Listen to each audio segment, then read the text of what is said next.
Good morning students. आज का हमारा प्रिंसिपल है प्रिंसिपल ऑफ ऑर्डर। क्या है? Principle of order. ऑर्डर से मतलब क्या है? यहाँ पे ऑर्डर से मतलब है हर एक चीज़ का एक ऑर्डर, एक क्रम होना चाहिए। किस चीज़ का? Arrangement of man and material. जो मैन यानी कि जो एम्प्लॉयज़ काम कर रहे हैं, क्या है, जो एम्प्लॉयज़ काम कर रहे हैं ऑर्गेनाइजेशन के अंदर, ठीक है, उनका क्या होना चाहिए? एक फिक्स कैबिन होना चाहिए, एक सीट होनी चाहिए। एक मैनेजर का फिक्स कैबिन होना चाहिए कि मैनेजर वहाँ पर है, उनका रूम वहाँ पर है। सीट फिक्स होना चाहिए, ठीक है। जैसे कि आप लोग देखते होंगे स्कूल के अंदर प्रिंसिपल का ऑफिस क्या होता है, फिक्स होता है कि नहीं होता है। ऐसे ही क्या होना चाहिए, जो एम्प्लॉयज़ काम कर रहे हैं, चाहे वो मैनेजर है, सुपरवाइज़र है, उसका कैबिन क्या होना चाहिए? फिक्स होना चाहिए। एम्प्लॉय जो काम कर रहे हैं, वर्कर जो काम कर रहे हैं, उनकी क्या होनी चाहिए? सीट फिक्स होनी चाहिए, ठीक है। ऐसा ना हो आज यहाँ बैठ के काम कर रहे हैं, कल कहीं और बैठ के काम कर लिया, आज भाई यहाँ पर ऑफिस है, कल कहीं और कर लिया, ऐसा नहीं होना चाहिए। मटेरियल से यहाँ पे मतलब क्या है? जो हमारा मटेरियल रखा हुआ है, रॉ मटेरियल है, मशीनरी है, ठीक है, उनका भी फिक्स प्लेस होना चाहिए। किसका? मैन और मटेरियल का, दोनों का क्या होना चाहिए? फिक्स प्लेस होना चाहिए, ठीक है। इससे क्या होगा? अगर एक वर्कर को, किसी सुपरवाइज़र को ढूंढना है, कोई हेल्प लेनी है, तो उसको पता रहेगा कि उसका कैबिन कहाँ पर है, सुपरवाइज़र का कैबिन कहाँ पर है, तो डायरेक्टली उस कैबिन में जाकर उससे बात कर सकता है। अगर सुपरवाइज़र का कैबिन ही नहीं होने का, कहीं फिक्स कैबिन ही नहीं होने का, तो क्या होगा? टाइम वेस्ट होगा, एनर्जी वेस्ट होगी। किस चीज़ के लिए?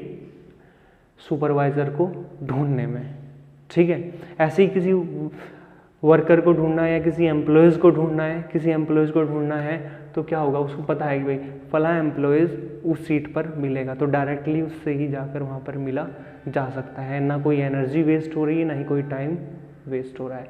ऐसे ही कोई रॉ मटेरियल लेना है, हमें क्या है? टूल बॉक्स की ज़रूरत पड़ गई, पता चाहिए टूल बॉक्स कहाँ पर है, ठीक है, जनरेटर रूम कहाँ पर है, टूल बॉक्स कहाँ पर मिलेंगे, टूल कहाँ मिलेंगे, ये चीज़ें मैन और मटेरियल, मशीनरी कहाँ है, सबका क्या है? एक फिक्स प्लेस होगा, ठीक है। अगर हम इस प्रिंसिपल को क्या करते हैं? फॉलो करते हैं, इसके पॉजिटिव रिजल्ट क्या आएंगे? No wastage of time. Time waste नहीं होगा। क्या होगा? टाइम वेस्ट नहीं होगा।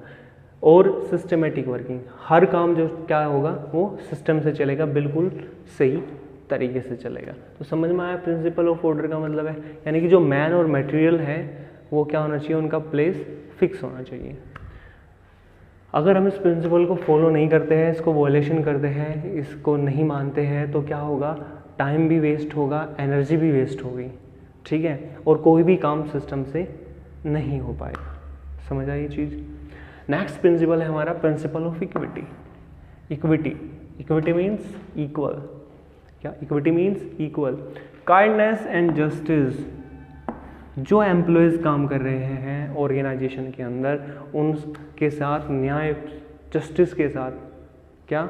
न्याय के साथ व्यवहार होना चाहिए, ठीक है। काइंडनेस, बहुत पोलाइटली उनके साथ बिहेवियर करना चाहिए। नो डिस्क्रिमिनेशन, किसी के साथ कोई भेदभाव नहीं करना चाहिए। ज़्यादातर होता क्या है? बहुत सारी ऑर्गेनाइजेशन में लोगों के साथ भेदभाव किया जाता है, भाई ये काला है, गोरा है, ये मेल है, ये फीमेल है, ठीक है, मेल को ज़्यादा सैलरी दे दी, फीमेल को कम दे दी, तो ऐसा नहीं होना चाहिए। नो डिस्क्रिमिनेशन, जो भेदभाव है वो किस आधार पर नहीं होना चाहिए? सेक्स के आधार पर, चाहे कोई वो मेल है कि फीमेल है, ठीक है। रिलीजन, चाहे वो किसी भी जाति का है, किसी भी धर्म का है, या किसी भी कास्ट का, किसी भी जाति का है, किसी भी एम्प्लॉयज़ की जाति देखकर या रिलीजन देखकर उसके साथ बिहेवियर नहीं करना चाहिए।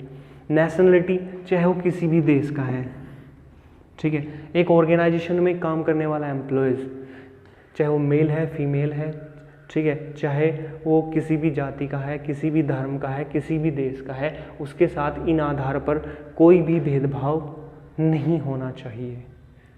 समझ में आई ये चीज़? इक्विटी यानी कि इक्वल, सब इक्वल है।